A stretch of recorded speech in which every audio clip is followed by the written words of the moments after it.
1887 году на засушливых землях Северной Мексики у границы с США ветер нес с собой пыль и память о войне. Усадьба, когда-то принадлежавшая капитану Домингесу, лежала в руинах. Его вдова, 32-летняя женщина с гордым характером, продолжала жить в одинокой хижине, единственном уцелевшем строении. Однажды в конце жаркого сентября на горизонте появились два всадника. Это были апачские воины, пришедшие с северных Сьор, где сопротивление еще держалось. Высокие, сильные, отмеченные шрамами войны, Гакхлея и более молодой Нене Соуня. Рефухио не испугалась. За годы войны страх стал слишком привычным, но сразу почувствовала, что пришли они не грабить и не мстить.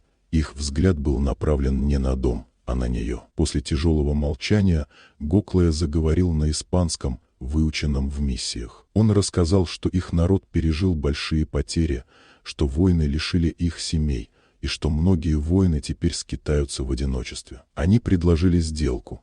Они будут защищать дом и землю вдовы от бандитов, войск и налетчиков, а она позволит им остаться рядом в качестве союзников и спутников жизни, если сама этого захочет. Рефухио была ошеломлена. В их словах не было угрозы, только усталость людей, которые слишком долго живут среди смерти. Она спросила, что будет, если она откажет. Гоклея ответил просто: они уйдут и никогда больше не вернутся. Она смотрела на их изможденные лица, на оружие, на тела, на которых войны оставили свои отметины, и увидела в них не дикость, а людей, отчаянно ищущих не власть, а место, где их примут, и увидела в себе самой долгую пустоту одиночества. После короткого раздумья она сказала: «Входите, но сначала вымойтесь и поешьте. Война и дорога висят на вас, как тень». Воины впервые за долгое время улыбнулись. Так началось их странное, но крепкое соседство. В последующие недели они работали вместе, восстановили хозяйство, охраняли усадьбу от банд и мародеров, учили Рефухио стрелять из винчестера, приносили добычу, разделяли с ней трапезу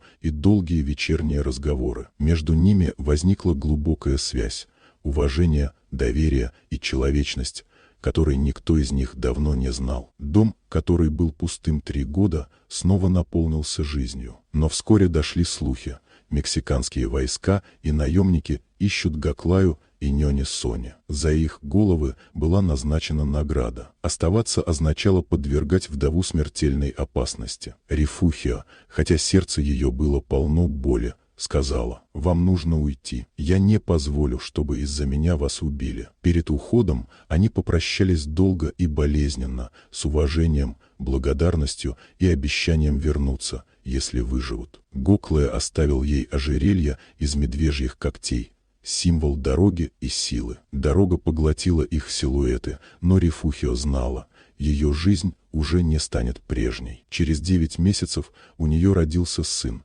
крепкий мальчик с черными глазами. Она назвала его Сантьяго Сони Домингес, соединив имена 2 народов, своего и тех, кто спас ее от разрушительного одиночества.